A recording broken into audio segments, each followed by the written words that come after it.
नमस्कार दोस्तों, आपका स्वागत है हमारे स्टोरी पॉडकास्ट में। चलिए शुरू करते हैं कहानी। गोदान भाग 23। लेखक मुंशी प्रेमचंद।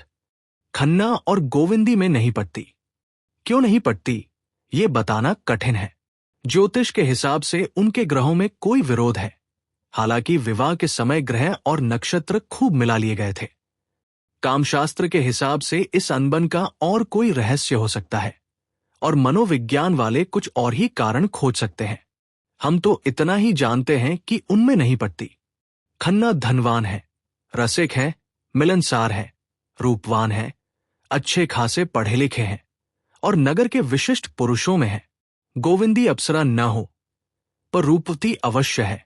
गेहुआ रंग, लज्जाशील आंखें जो एक बार सामने उठकर फिर झुक जाती है। कपोलों पर लाली न हो पर चिकनापन है। गात कोमल, अंग विन्यास सुडौल, गोल बाहे, मुख पर एक प्रकार की अरुचि जिसमें कुछ गर्व की झलक भी है। मानो संसार के व्यवहार और व्यापार को हे समझती है। खन्ना के पास विलास के ऊपरी साधनों की कमी नहीं। अव्वल दर्जे का बंगला, अव्वल दर्जे का फर्नीचर, अव्वल दर्जे की कार और अपार धन, पर गोविंदी की दृष्टि में जैसे इन चीजों का कोई मूल्य नहीं। इस खारे सागर में वो प्यासी पड़ी रहती है। बच्चों का लालन पालन और गृहस्थी के छोटे मोटे काम ही उसके लिए सब कुछ है। वह इनमें इतनी व्यस्त रहती है कि भोग की ओर उसका ध्यान नहीं जाता। आकर्षण क्या वस्तु है और कैसे उत्पन्न हो सकता है, इसकी ओर उसने कभी विचार नहीं किया। वह पुरुष का खिलौना नहीं है, न उसके भोग की वस्तु। फिर क्यों आकर्षक बनने की चेष्टा करे? अगर पुरुष उसका असली सौंदर्य देखने के लिए आंखें नहीं रखता, कामिनियों के पीछे मारा मारा फिरता है, तो वो उसका दुर्भाग्य है। वो उसी प्रेम और निष्ठा से पति की सेवा किए जाती है जैसे द्वेष और मोह जैसी भावनाओं को उसने जीत लिया है। और ये अपार संपत्ति तो जैसे उसकी आत्मा को कुचलती रहती है। इन आडंबरों और पाखंडों से मुक्त होने के लिए उसका मन सदैव ललचाया करता है। अपने सरल और स्वाभाविक जीवन में वो कितनी सुखी रह सकती थी, इसका वो नित्य स्वप्न देखती रहती है। तब क्यों मालती उसके मार्ग में आकर बाधक हो जाती? क्यों वेश्याओं के मुजरे होते? क्यों ये संदेह और बनावट और अशांति उसके जीवन पथ में कांटा बनती? बहुत पहले जब वह बालिका विद्यालय में पढ़ती थी, उसे कविता का रोग लग गया था। जहां दुख और वेदना ही जीवन का तत्व है, संपत्ति और विलास तो केवल इसलिए है कि उसकी होली जलाई जाए, जो मनुष्य को असत्य और अशांति की ओर ले जाता है। वो अब कभी कभी कविता रचती थी, लेकिन सुनाए किसे? उसकी कविता केवल मन की तरंग या भावना की उड़ान न थी। उसके एक एक शब्द में उसके जीवन की व्यथा और उसके आंसुओं की ठंडी जलन भरी होती थी। किसी ऐसे प्रदेश में जा बसने की लालसा, जहां वो पाखंडों और वासनाओं से दूर अपनी शांत कुटिया में सरल आनंद का उपभोग करे। खन्ना उसकी कविताएं देखते तो उनका मजाक उड़ाते और कभी कभी फाड़ कर फेंक देते, और संपत्ति की ये दीवार दिन दिन ऊंची होती जाती थी और दंपति को एक दूसरे से दूर और पृथक करती जाती थी। खन्ना अपने ग्राहकों के साथ जितना ही मीठा और नम्र था, घर में उतना ही कटु और उद्दंड। अक्सर क्रोध में गोविंदी को अपशब्द कह बैठता। शिष्टता उसके लिए दुनिया को ठगने का एक साधन थी, मन का संस्कार नहीं। ऐसे अवसरों पर गोविंदी अपने एकांत कमरे में जा बैठती और रात रात भर रोया करती, और खन्ना दीवान खाने में मुजरे सुनता या क्लब में जाकर शराबे उड़ाता। लेकिन ये सब कुछ होने पर भी खन्ना उसके सर्वस्व थे। वह दलित और अपमानित होकर भी खन्ना की लौंडी थी। उनसे लड़ेगी, जलेगी, रोएगी, पर रहेगी उन्हीं की। उनसे पृथक जीवन की वह कोई कल्पना ही न कर सकती थी। आज मिस्टर खन्ना किसी बुरे आदमी का मुंह देखकर उठे थे। सवेरे ही पत्र खोला तो उनके कई स्टॉक का दर गिर गया था, जिसमें उन्हें कई हजार की हानि होती थी। शक्कर मिल के मजदूरों ने हड़ताल कर दी थी और दंगा फसाद करने पर आमादा थे। नफे की आशा से चांदी खरीदी थी, मगर उसका दर आज और भी ज्यादा गिर गया था। राय साहब से जो सौदा हो रहा था और जिसमें उन्हें खासे नफे की आशा थी, वो कुछ दिनों के लिए टलता हुआ जान पड़ता था। फिर रात को बहुत पी जाने के कारण इस वक्त सिर भारी था और देह टूट रही थी। इधर शोफर ने कार के इंजन में कुछ खराबी पैदा हो जाने की बात कही थी और लाहौर में उनके बैंक पर एक दीवानी मुकदमा दायर हो जाने का समाचार भी मिला था। बैठे मन में झुंझला रहे थे कि उसी वक्त गोविंदी ने आकर कहा, भीष्म का ज्वर आज भी नहीं उतरा, किसी डॉक्टर को बुला दो।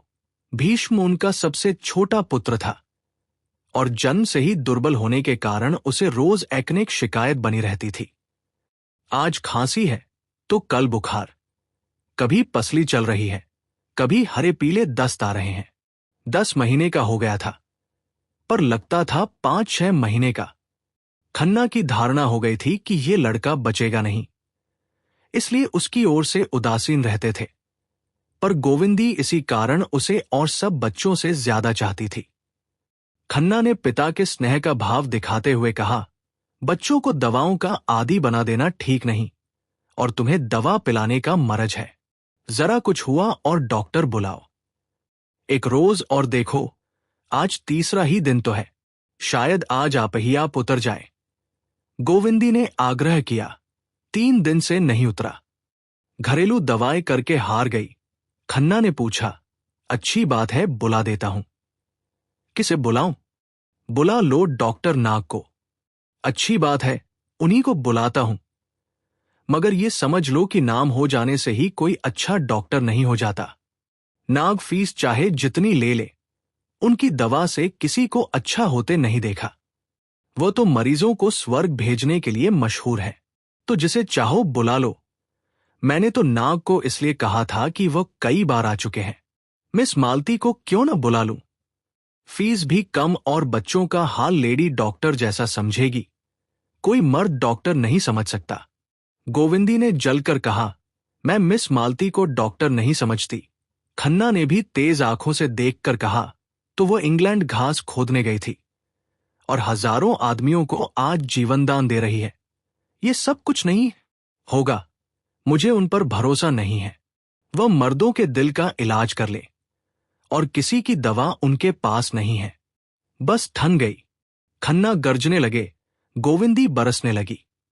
उनके बीच में मालती का नाम आ जाना मानो लड़ाई का अल्टीमेटम था। खन्ना ने सारे कागजों को जमीन पर फेंककर कहा, तुम्हारे साथ जिंदगी तल्ख हो गई। गोविंदी ने नुकीले स्वर में कहा, तो मालती से ब्याह कर लो ना। अभी क्या बिगड़ा है अगर वहां दाल गले? तुम मुझे क्या समझती हो? यही कि मालती तुम जैसों को अपना गुलाम बनाकर रखना चाहती है, पति बनाकर नहीं। तुम्हारी निगाह में मैं इतना जलील हूं। और उन्होंने इसके विरुद्ध प्रमाण देने शुरू किए। मालती जितना उनका आदर करती है, उतना शायद ही किसी का करती हो। राय साहब और राजा साहब को मुंह तक नहीं लगाती, लेकिन उनसे एक दिन भी मुलाकात ना हो तो शिकायत करती है। गोविंदी ने इन प्रमाणों को एक खूक में उड़ा दिया, इसीलिए कि वो तुम्हें सबसे बड़ा आंखों का अंधा समझती है, दूसरों को इतनी आसानी से बेवकूफ नहीं बना सकती। खन्ना ने डींग मारी, वह चाहें तो आज मालती से विवाह कर सकते हैं, आज, अभी। मगर गोविंदी को बिल्कुल विश्वास नहीं है। तुम 7 जन नाक रगड़ो तो भी वो तुमसे विवाह न करेगी। तुम उसके टट्टू हो, तुम्हें घास खिलाएगी, कभी कभी तुम्हारा मुंह सहलाएगी, तुम्हारे पुट्ठों पर हाथ फेरेगी, लेकिन इसलिए कि तुम्हारे ऊपर सवारी गांठे। तुम्हारे जैसे 1000 बुद्धू उसकी जेब में है। गोविंदी आज बहुत बढ़ी जाती थी। मालूम होता है आज वो उनसे लड़ने पर तैयार होकर आई है। डॉक्टर के बुलाने का तो केवल बहाना था। खन्ना अपनी योग्यता और दक्षता और पुरुषत्व पर इतना बड़ा आक्षेप कैसे सह सकते थे? तुम्हारे ख्याल में मैं बुद्धू और मूर्ख हूं, तो ये हजारों क्यों मेरे द्वार पर नाक रगड़ते हैं? कौन राजा या ताल्लुकेदार है जो मुझे दंडवत नहीं करता? सैकड़ों को उल्लू बनाकर छोड़ दिया। यही तो मालती की विशेषता है कि जो औरों को सीधे उस तरह से मूरता है, उसे वो उल्टे छुरे से मूरती है। तुम मालती की चाहे जितनी बुराई करो, तुम उसकी पांव की धूल भी नहीं हो। मेरी दृष्टि में वो वेश्याओं से भी गई बीती है, क्योंकि वो पर्दे की आड़ से शिकार खेलती है। दोनों ने अपने अपने अग्निबाण छोड़ दिए। खन्ना ने गोविंदी को चाहे दूसरी कठोर से कठोर बात कही होती, उसे इतनी बुरी न लगती, पर मालती से उसकी ये घृणित तुलना उसकी सहिष्णुता के लिए भी असह्य थी। गोविंदी ने भी खन्ना को चाहे जो कुछ कहा होता, वो इतने गर्म न होते, लेकिन मालती का ये अपमान वह नहीं सह सकते थे। दोनों एक दूसरे के कोमल स्थलों से परिचित थे। दोनों के निशाने ठीक बैठे और दोनों तिलमिला उठे। खन्ना की आंखें लाल हो गई, गोविंदी का मुंह लाल हो गया। खन्ना आवेश में उठे और उसके दोनों कान पकड़कर जोर से ऐंठे और 3-4 तमाचे लगा दिए। गोविंदी रोती हुई अंदर चली गई। जरा देर में डॉक्टर नाग आए और सिविल सर्जन एम टाड़ आए और भविष्यवक्ता नीलकंठ शास्त्री आए, पर गोविंदी बच्चे को लिए अपने कमरे में बैठी रही। किसने क्या कहा, क्या तशखीस की, उसे कुछ मालूम नहीं। जिस विपत्ति की कल्पना वह कर रही थी, वो आज उसके सिर पर आ गई। खन्ना ने आज जैसे उससे नाता तोड़ लिया, जैसे उसे घर से खदेड़कर द्वार बंद कर लिया। जो रूप का बाजार लगाकर बैठती है, जिसकी परछाई भी वो अपने ऊपर पड़ने नहीं देना चाहती, वो उस पर परोक्ष रूप से शासन करे। ये न होगा। खन्ना उसके पति हैं, उन्हें उसको समझाने बुझाने का अधिकार है। उनकी मार को भी वो शिरोधार्य कर सकती है, पर मालती का शासन असंभव। मगर बच्चे का ज्वर जब तक शांत न हो जाए, वह हिल नहीं सकती। आत्मसम्मान को भी कर्तव्य के सामने सिर झुकाना पड़ेगा। दूसरे दिन बच्चे का ज्वर उतर गया था। गोविंदी ने एक तांगा मंगवाया और घर से निकली। जहां उसका इतना अनादर है, वहां अब वह नहीं रह सकती। आघात इतना कठोर था कि बच्चों का मोह भी टूट गया था। उनके प्रति उसका जो धर्म था, उसे वह पूरा कर चुकी है। शेष जो कुछ है, वो खन्ना का धर्म है। हां, गोद के बालक को वह किसी तरह नहीं छोड़ सकती। वो उसकी जान के साथ है, और इस घर से वो केवल अपने प्राण लेकर निकलेगी। और कोई चीज उसकी नहीं है। इन्हें यह दावा है कि वह उसका पालन करते हैं। गोविंदी दिखा देगी कि वह उनके आश्रय से निकलकर भी जिंदा रह सकती है। तीनों बच्चे उस समय खेलने गए थे। गोविंदी का मन हुआ एक बार उन्हें प्यार कर ले, मगर वह कहीं भागी तो नहीं जाती। बच्चों को उससे प्रेम होगा तो उसके पास आएंगे, उसके घर में खेलेंगे। वह जब जरूरत समझेगी, खुद बच्चों को देख आया करेगी। केवल खन्ना का आश्रय नहीं लेना चाहती। सांझ हो गई थी। पार्क में रौनक थी। लोग हरी घास पर लेटे हवा का आनंद लूट रहे थे। गोविंदी हजरतगंज होती हुई चिड़ियाघर की तरफ मुड़ी ही थी कि कार पर मालती और खन्ना सामने से आते हुए दिखाई दिए। उसे मालूम हुआ। खन्ना ने उसकी तरफ इशारा करके कुछ कहा और मालती मुस्कराई। नहीं, शायद ये उसका भ्रम हो। खन्ना मालती से उसकी निंदा न करेंगे, मगर कितनी बेशर्म है। सुना है इसकी अच्छी प्रैक्टिस है, घर की भी संपन्न है, फिर भी क्यों अपने को बेचती फिरती है। न जाने क्यों ब्याह नहीं कर लेती। लेकिन उससे ब्याह करेगा ही कौन? नहीं, ये बात नहीं। पुरुषों में भी ऐसे बहुत हो गए हैं जो उसे पाकर अपने को धन्य मानेंगे। लेकिन मालती खुद किसी को पसंद करे, और ब्याह में कौन सा सुख रखा हुआ है। बहुत अच्छा करती है जो ब्याह नहीं करती। अभी सब उसके गुलाम है, तब वह एक की लौंडी होकर रह जाएगी। बहुत अच्छा कर रही है। अभी तो ये महाशय भी उसके तलवे चाटते हैं। कहीं इनसे ब्याह कर ले तो उस पर शासन करने लगे। मगर इनसे वो क्यों ब्याह करेगी? और समाज में 2-4 ऐसी स्त्रियां बनी रहें तो अच्छा, पुरुषों के कान तो गर्म करती रहें। आज गोविंदी के मन में मालती के प्रति बड़ी सहानुभूति उत्पन्न हुई। वह मालती पर आक्षेप करके उसके साथ अन्याय कर रही है। क्या मेरी दशा को देखकर उसकी आंखें न खुलती होंगी? विवाहित जीवन की दुर्दशा आंखों देखकर अगर वह इस जाल में नहीं फंसती तो क्या बुरा करती है। चिड़ियाघर में चारों तरफ सन्नाटा छाया हुआ था। गोविंदी ने तांगा रोक दिया और बच्चे को लिए हरी दूब की तरफ चली। मगर 2 ही 3 कदम चली थी कि चप्पल पानी में डूब गए। अभी थोड़ी देर पहले लान सींचा गया था और घास के नीचे पानी बह रहा था। उस उतावली में उसने पीछे न फिरकर एक कदम और आगे रखा तो पांव कीचड़ में सन गए। उसने पांव की ओर देखा। अब यहां पांव धोने के लिए पानी कहां से मिलेगा? उसकी सारी मनोव्यथा लुप्त हो गई। पांव धोकर साफ करने की नई चिंता हुई। उसकी विचारधारा रुक गई। जब तक पांव न साफ हो जाए वो कुछ नहीं सोच सकती। सहसा उसे एक लंबा पाइप घास में छिपा नजर आया, जिसमें से पानी बह रहा था। उसने जाकर पांव धोए, चप्पल धोए, हाथ मुंह धोया, थोड़ा सा पानी चुल्लू में लेकर पिया और पाइप के उस पार सूखी जमीन पर जा बैठी। उदासी में मौत की याद तुरंत आ जाती है। कहीं वो वहीं बैठे बैठे मर जाए तो क्या हो? तांगे वाला तुरंत जाकर खन्ना को खबर देगा। खन्ना सुनते ही खिल उठेंगे, लेकिन दुनिया को दिखाने के लिए आंखों पर रूमाल रख लेंगे। बच्चों के लिए खिलौने और तमाशे मां से प्यारे हैं।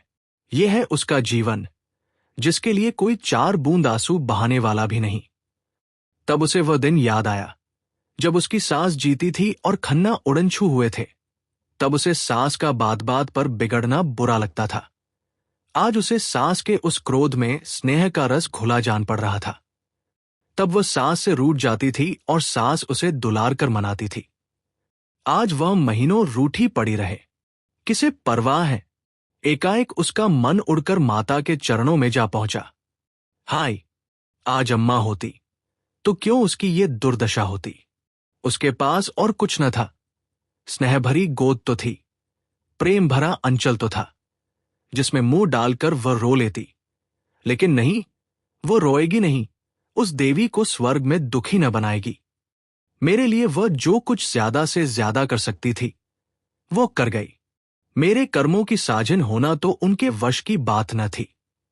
और वह क्यों रोए? वह अब किसी के अधीन नहीं है। वह अपने गुजर भर को कमा सकती है। वह कल ही गांधी आश्रम से चीजें लेकर बेचना शुरू कर देगी। शर्म किस बात की? यही तो होगा, लोग उंगली दिखाकर कहेंगे, वो जा रही है खन्ना की बीबी। लेकिन इस शहर में रहूं क्यों? किसी दूसरे शहर में क्यों न चली जाओ, जहां मुझे कोई जानता ही न हो। 10-20 रुपए कमा लेना ऐसा क्या मुश्किल है? अपने पसीने की कमाई तो खाऊंगी, फिर तो कोई मुझ पर रोब न जमाएगा। ये महाशय इसीलिए तो इतना मिजाज करते हैं कि वह मेरा पालन करते हैं। मैं अब खुद अपना पालन करूंगी। सहसा उसने मेहता को अपनी तरफ आते देखा। उसे उलझन हुई। इस वक्त वो संपूर्ण एकांत चाहती थी। किसी से बोलने की इच्छा न थी। मगर यहां भी एक महाशय आ ही गए। उस पर बच्चा भी रोने लगा था। मेहता ने समीप आकर विस्मय के साथ पूछा, आप इस वक्त यहां कैसे आ गई? गोविंदी ने बालक को चुप कराते हुए कहा, उसी तरह जैसे आप आ गए। मेहता ने मुस्कुराकर कहा, मेरी बात न चलाइए। धोबी का कुत्ता न घर का न घाट का। लाइए, मैं बच्चे को चुप कर दूं। आपने ये कला कब सीखी? अभ्यास करना चाहता हूं। इसकी परीक्षा जो होगी। अच्छा, परीक्षा के दिन करीब आ गए। ये तो मेरी तैयारी पर है। जब तैयार हो जाऊंगा, बैठ जाऊंगा। छोटी छोटी उपाधियों के लिए हम पढ़ पढ़ कर आंखें फोड़ लिया करते हैं। ये तो जीवन व्यापार की परीक्षा है। अच्छी बात है, मैं भी देखूंगी आप किस ग्रेड में पास होते हैं। ये कहते हुए उसने बच्चे को उनकी गोद में दे दिया। उन्होंने बच्चे को कई बार उछाला तो वह चुप हो गया। बालकों की तरह डींग मारकर बोले, देखा आपने कैसा मंत्र के जोर से चुप कर दिया। अब मैं भी कहीं से बच्चा लाऊंगा। गोविंदी ने विनोद किया, बच्चा ही लाइएगा या उसकी मां भी? मेहता ने विनोद भरी निराशा से सर हिलाकर कहा, ऐसी औरत तो कहीं मिलती नहीं। क्यों? मिस मालती नहीं है? सुंदरी, शिक्षित, गुणवती, मनहारिणी। और आप क्या चाहते हैं? मिस मालती में वह एक बात भी नहीं है जो मैं अपनी स्त्री में देखना चाहता हूं। गोविंदी ने इस कुत्सा का आनंद लेते हुए कहा, उसमें क्या बुराई है? सुनूं। भौंरे तो हमेशा घेरे रहते हैं। मैंने सुना है आजकल पुरुषों को ऐसी ही औरतें पसंद आती हैं। मेहता ने बच्चे के हाथों से अपनी मूंछों की रक्षा करते हुए कहा, मेरी स्त्री कुछ और ही ढंग की होगी। वह ऐसी होगी जिसकी मैं पूजा कर सकूंगा, गोविंदी अपनी हंसी न रोक सकी। तो आप स्त्री नहीं, कोई प्रतिमा चाहते हैं? स्त्री तो ऐसी आपको शायद कहीं मिले। जी नहीं, ऐसी एक देवी इसी शहर में है। सच, मैं भी उसके दर्शन करती और उसी तरह बनने की चेष्टा करती। आप उसे खूब जानती हैं। वो एक लखपति की पत्नी है, पर विलास को तुच्छ समझती है, जो उपेक्षा और अनादर सहकर भी अपने कर्तव्य से विचलित नहीं होती, जो मातृत्व की वेदी पर अपने को बलिदान करती है, जिसके लिए त्याग ही सबसे बड़ा अधिकार है, और जो इस योग्य है कि उसकी प्रतिमा बनाकर पूजी जाए। गोविंदी के हृदय में आनंद का कंपन हुआ। समझकर भी न समझने का अभिनय करती हुई बोली, ऐसी स्त्री की आप तारीफ करते हैं, मगर मेरी समझ में तो वह दया की पात्र है। वो आदर्श नारी है, और जो आदर्श नारी हो सकती है वही आदर्श पत्नी भी हो सकती है। मेहता ने आश्चर्य से कहा, आप उसका अपमान करती है, लेकिन वह आदर्श इस युग के लिए नहीं है। वो आदर्श सनातन है और अमर है। मनुष्य उसे विकृत करके अपना सर्वनाश कर रहा है। गोविंदी का अंतःकरण खिला जा रहा था। ऐसी गुदगुदिया वहां कभी न उठी थी। जितने आदमियों से उसका परिचय था, उनमें मेहता का स्थान सबसे ऊंचा था। उनके मुख से ये प्रोत्साहन पाकर वह मतवाली हुई जा रही थी। उसी नशे में बोली, तो चलिए, मुझे उनके दर्शन करा दीजिए। मेहता ने बालक के कपोलों में मुंह छिपाकर कहा, वो तो यहीं बैठी हुई है। कहाँ? मैं तो नहीं देख रही हूं। उसी देवी से बोल रहा हूं। गोविंदी ने जोर से खखा मारा। आपने आज मुझे बनाने की ठान ली? क्यों? मेहता ने श्रद्धावंत होकर कहा, देवी जी, आप मेरे साथ अन्याय कर रही हैं, और मुझसे ज्यादा अपने साथ। संसार में ऐसे बहुत कम प्राणी हैं जिनके प्रति मेरे मन में श्रद्धा हो। उन्हीं में एक आप है। आपका धैर्य और त्याग और शील और प्रेम अनुपम है। मैं अपने जीवन में सबसे बड़े सुख की जो कल्पना कर सकता हूं, वो अब जैसी किसी देवी के चरणों की सेवा है, जिस नारित्व को मैं आदर्श मानता हूं। आप उसकी सजीव प्रतिमा है। गोविंदी की आंखों से आनंद के आंसू निकल पड़े। इस श्रद्धा कवच को धारण करके वो किस विपत्ति का सामना न करेगी। उसके रोम रोम में जैसे मृदु संगीत की ध्वनि निकल पड़ी। उसने अपने रमणीत्व का उल्लास मन में दबाकर कहा, आप दार्शनिक क्यों हुए मेहता जी? आपको तो कवि होना चाहिए था। मेहता सरलता से हंसकर बोले, क्या आप समझती है, बिना दार्शनिक हुए ही कोई कवि हो सकता है? दर्शन तो केवल बीच की मंजिल है। तो अभी आप कवित्व के रास्ते में हैं, लेकिन आप ये भी जानते हैं, कवि को संसार में कभी सुख नहीं मिलता। जिसे संसार दुख कहता है, वहां कवि के लिए सुख है। धन और ऐश्वर्य, रूप और बल, विद्या और बुद्धि, ये विभूतियां संसार को चाहे कितना ही मोहित कर ले, कवि के लिए यह जरा भी आकर्षण नहीं है। उसके मोद और आकर्षण की वस्तु तो बुझी हुई आशाएं और मीटी हुई स्मृतियां और टूटे हुए हृदय के आंसू है। जिस दिन इन विभूतियों में उसका प्रेम न रहेगा, उस दिन वह कवि न रहेगा। दर्शन जीवन के इन रहस्यों से केवल विनोद करता है, कवि उनमें लय हो जाता है। मैंने आपकी 2-4 कविताएं पढ़ी हैं, और उनमें जितनी पुलक, जितना कंपन, जितनी मधुर व्यथा, जितना रुलाने वाला उन्माद पाया है, वो मैं ही जानता हूं। प्रकृति ने हमारे साथ कितना बड़ा अन्याय किया है कि आप जैसी कोई दूसरी देवी नहीं बनाई। गोविंदी ने संकोच भरे स्वर में कहा, नहीं मेहता जी, ये आपका भ्रम है। ऐसी नारियां यहां आपको गली-गली में मिलेंगी, और मैं तो उन सबसे गई बीती हूं। जो स्त्री अपने पुरुष को प्रसन्न न रख सके, अपने को उसके मन की न बना सके, वह भी कोई स्त्री है। मैं तो कभी कभी सोचती हूं कि मालती से ये कला सीखूं। जहां मैं असफल हूं, वहां वो सफल है। मैं अपने को भी अपना नहीं बना सकती, वो दूसरों को भी अपना बना लेती है। क्या ये उसके लिए श्रेय की बात नहीं?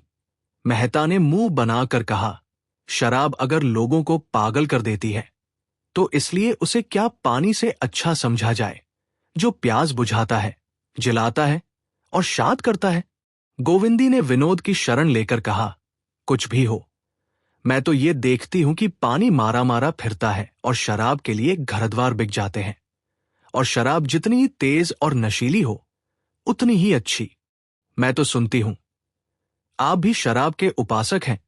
गोविंदी निराशा की उस दशा को पहुंच गई थी जब आदमी को सत्य और धर्म में भी संदेह होने लगता है। लेकिन मेहता का ध्यान उधर न गया। उनका ध्यान तो वाक्य के अंतिम भाग पर ही चिमट कर रह गया। अपने मद्य सेवन पर उन्हें जितनी लज्जा और क्षोभाज हुआ उतना बड़े बड़े उपदेश सुनकर भी न हुआ था। तर्कों का उनके पास जवाब था और मुंहतोड़, लेकिन इस मीठी चुटकी का उन्हें कोई जवाब न सूझा। वो पछताए कि कहां से कहां उन्हें शराब की युक्ति सूझी। उन्होंने खुद मालती की शराब से उपमा दी थी। उनका वार अपने ही सिर पर पड़ा। लज्जित होकर बोले, हाँ देवी जी, मैं स्वीकार करता हूं कि मुझमें ये आसक्ति है। मैं अपने लिए उसकी जरूरत बतलाकर और उसके विचारोत्तेजक गुणों के प्रमाण देकर गुनाह का उज्र न करूंगा, जो गुनाह से भी बदतर है। आज आपके सामने प्रतिज्ञा करता हूं कि शराब की एक बूंद भी कंठ के नीचे न जाने दूंगा। गोविंदी ने सन्नाटे में आकर कहा, यह आपने क्या किया मेहता जी? मैं ईश्वर से कहती हूं, मेरा ये आशय न था। मुझे इसका दुख है। नहीं, आपको प्रसन्न होना चाहिए कि आपने एक व्यक्ति का उद्धार कर दिया। मैंने आपका उद्धार कर दिया। मैं तो खुद आपसे अपने उद्धार की याचना करने जा रही हूं। मुझसे धन्य भाग, गोविंदी ने करुण स्वर में कहा, आपके सिवा मुझे कोई ऐसा नहीं नजर आता जिससे मैं अपनी कथा सुनाऊं। देखिए, ये बात अपने ही तक रखिएगा। हालांकि आपसे ये याद दिलाने की जरूरत नहीं। मुझे अब अपना जीवन असह्य हो गया है। मुझसे अब तक जितनी तपस्या हो सकी मैंने की, लेकिन अब नहीं सहा जाता। मालती मेरा सर्वनाश किए डालती है। मैं अपने किसी शस्त्र से उस पर विजय नहीं पा सकती। आपका उस पर प्रभाव है। वह जितना आपका आदर करती है, शायद और किसी मर्द का नहीं करती। अगर आप किसी तरह मुझे उसके पंजे से छुड़ा दें, तो मैं जन्म भर आपकी ऋणी रहूंगी। उसके हाथों मेरा सौभाग्य लूटा जा रहा है। आप अगर मेरी रक्षा कर सकते हैं तो कीजिए। मैं आज घर से ये इरादा करके चली थी कि फिर लौटकर ना आऊंगी। मैंने बड़ा जोर मारा कि मोह के सारे बंधनों को तोड़कर फेंक दूं, लेकिन औरत का हृदय बड़ा दुर्बल है मेहता जी। मोह उसका प्राण है। जीवन रहते मोह तोड़ना उसके लिए असंभव है। मैंने आज तक अपनी व्यथा अपने मन में रखी, लेकिन आज मैं आपसे आंचल फैलाकर भिक्षा मांगती हूं। मालती से मेरा उद्धार कीजिए। मैं इस मायाविनी के हाथों मीटी जा रही हूं। उसका स्वर आंसुओं में डूब गया। वो फूट फूट कर रोने लगी। मेहता अपनी नजरों में कभी इतने ऊंचे न उठे थे, उस वक्त भी नहीं जब उनकी रचना को फ्रांस की अकादमी ने शताब्दी की सबसे उत्तम कृति कहकर उन्हें बधाई दी थी। जिस प्रतिमा की वह सच्चे दिल से पूजा करते थे, जिसे मन में वो अपनी इष्ट देवी समझते थे और जीवन के असूस प्रसंगों में जिससे आदेश पाने की आशा रखते थे, वो आज उनसे भिक्षा मांग रही थी। उन्हें अपने अंदर ऐसी शक्ति का अनुभव हुआ कि वो पर्वत को भी फाड़ सकते हैं, समुद्र को तैरकर पार कर सकते हैं। उन पर नशा सा छा गया, जैसे बालक काट के घोड़े पर सवार होकर समझ रहा हो वो हवा में उड़ रहा है। काम कितना असाध्य है, इसकी सुधि न रही। अपने सिद्धांतों की कितनी त्याग करनी पड़ेगी, बिल्कुल ख्याल न रहा। आश्वासन के स्वर में बोले, मुझे न मालूम था कि आप उससे इतनी दुखी हैं। मेरी बुद्धि का दोष, आंखों का दोष, कल्पना का दोष। और क्या कहूं, वरना आपको इतनी वेदना क्यों सहनी पड़ती? गोविंदी को शंका हुई। बोली, लेकिन सिंहनी से उसका शिकार छीनना आसान नहीं है, ये समझ लीजिए। मेहता ने दृढ़ता से कहा, नारी हृदय धरती के समान है, जिससे मिठास भी मिल सकती है, कड़वापन भी। उसके अंदर पड़ने वाले बीज में जैसी शक्ति हो। आप पछता रहे होंगे, कहां से आज इससे मुलाकात हो गई। मैं अगर कहूं कि मुझे आज ही जीवन का वास्तविक आनंद मिला है, तो शायद आपको विश्वास न आए। मैंने आपके सिर पर इतना बड़ा भार रख दिया। मेहता ने श्रद्धामधुर स्वर में कहा, आप मुझे लज्जित कर रही हैं देवी जी। मैं कह चुका, मैं आपका सेवक हूं। आपके हित में मेरे प्राण भी निकल जाए, तो मैं अपना सौभाग्य समझूंगा। इसे कवियों का भावावेश न समझिए, ये मेरे जीवन का सत्य है। मेरे जीवन का क्या आदर्श है, आपको ये बतला देने का मोह मुझसे नहीं रुक सकता। मैं प्रकृति का पुजारी हूं और मनुष्य को उसके प्राकृतिक रूप में देखना चाहता हूं। जो प्रसन्न होकर हंसता है, दुखी होकर रोता है और क्रोध में आकर मार डालता है। जो दुख और सुख दोनों का दमन करते हैं, जो रोने को कमजोरी और हंसने को हल्कापन समझते हैं, उनसे मेरा कोई मेल नहीं। जीवन मेरे लिए आनंदमय क्रीड़ा है, सरल, स्वच्छंद, जहां कुत्सा, ईर्ष्या और जलन के लिए कोई स्थान नहीं। मैं भूत की चिंता नहीं करता, भविष्य की परवाह नहीं करता। मेरे लिए वर्तमान ही सब कुछ है। भविष्य की चिंता हमें कायर बना देती है, भूत का भार हमारी कमर तोड़ देता है। हमें जीवन की शक्ति इतनी कम है कि भूत और भविष्य में फैला देने से वह और भी क्षीण हो जाती है। हम व्यर्थ का भार अपने ऊपर लाद कर रूढ़ियों और विश्वासों और इतिहासों के मलबे के नीचे दबे पड़े हैं। उठने का नाम नहीं लेते, वो सामर्थ्य ही नहीं रही। जो शक्ति, जो स्फूर्ति मानव धर्म को पूरा करने में लगनी चाहिए थी, सहयोग में, भाईचारे में, वो पुरानी अदावतों का बदला लेने और बाप दादों का ऋण चुकाने की भेंट हो जाती है। और जो ये ईश्वर और मोक्ष का चक्कर है, इस पर तो मुझे हंसी आती है। वो मोक्ष और उपासना अहंकार की पराकाष्ठा है, जो हमारी मानवता को नष्ट किए डालती है। जहां जीवन है, क्रीड़ा है, चहक है, प्रेम है, वही ईश्वर है। और जीवन को सुखी बनाना ही उपासना है और मोक्ष है। ज्ञानी कहता है, ओठों पर मुस्कुराहट न आए, आंखों में आंसू न आए। मैं कहता हूं, अगर तुम हंस नहीं सकते और रो नहीं सकते, तो तुम मनुष्य नहीं हो, पत्थर हो। वह ज्ञान जो मानवता को पीस डाले, ज्ञान नहीं है, कोल्हू है। मगर क्षमा कीजिए, मैं तो एक पूरी स्पीच ही दे गया। अब देर हो रही है, चलिए मैं आपको पहुंचा दूं। बच्चा भी मेरी गोद में सो गया। गोविंदी ने कहा, मैं तो तांगा लाई हूं, तांगे को यहीं से विदा कर देता हूं। मेहता तांगे के पैसे चुकाकर लौटे तो गोविंदी ने कहा, लेकिन आप मुझे कहां ले जाएंगे? मेहता ने चौंक कर पूछा, क्यों, आपके घर पहुंचा दूंगा। वह मेरा घर नहीं है मेहता जी। और क्या मिस्टर खन्ना का घर है? यह भी क्या पूछने की बात है। अब वो घर मेरा नहीं रहा। जहां अपमान और धिक्कार मिले, उसे मैं अपना घर नहीं कह सकती, न समझ सकती हूं। मेहता ने दर्द भरे स्वर में, जिसका एक एक अक्षर उनके अंतःकरण से निकल रहा था, कहा, नहीं देवी जी, वो घर आपका है और सदैव रहेगा। उस घर की आपने सृष्टि की है, उसके प्राणियों की सृष्टि की है, और प्राण जैसे देह का संचालन करता है। प्राण निकल जाए तो देह की क्या गति होगी।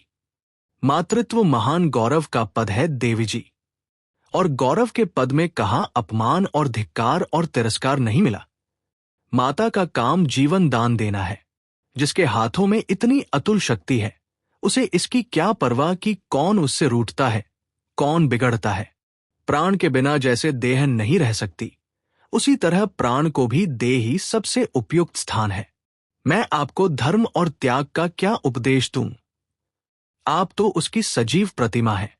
मैं तो यही कहूंगा कि, गोविंदी ने अधीर होकर कहा, लेकिन मैं केवल माता ही तो नहीं हूं, नारी भी तो हूं।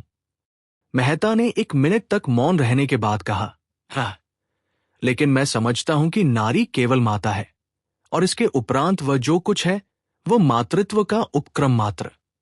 मातृत्व संसार की सबसे बड़ी साधना, सबसे बड़ी तपस्या, सबसे बड़ा त्याग और सबसे महान विजय है। एक शब्द में उसे लय कहूंगा, जीवन का, व्यक्तित्व का और नारीत्व का भी। आप मिस्टर खन्ना के विषय में इतना ही समझ ले कि वह अपने होश में नहीं है। वो जो कुछ कहते हैं या करते हैं, वो उन्माद की दशा में करते हैं। मगर ये उन्माद शांत होने में बहुत दिन न लगेंगे, और वह समय बहुत जल्द आएगा जब वह आपको अपनी इष्ट देवी समझेंगे। गोविंदी ने इसका कुछ जवाब न दिया। धीरे धीरे कार की ओर चली। मेहता ने बढ़कर कार का द्वार खोल दिया। गोविंदी अंदर जा बैठी। कार चली, मगर दोनों मौन थे। गोविंदी जब अपने द्वार पर पहुंचकर कार से उतरी तो बिजली के प्रकाश में मेहता ने देखा उसकी आंखें सजल हैं। बच्चे घर में से निकल आए और अम्मा अम्मा कहते हुए माता से लिपट गए। गोविंदी के मुख पर मातृत्व की उज्जवल गौरवमयी ज्योति चमक उठी। उसने मेहता से कहा, इस कष्ट के लिए आपको बहुत धन्यवाद, और सिर नीचा कर लिया। आंसू की एक बूंद उसके कपोल पर आ गिरी थी। मेहता की आंखें भी सजल हो गईं। इस ऐश्वर्य और विलास के बीच में भी ये नारी हृदय कितना दुखी है।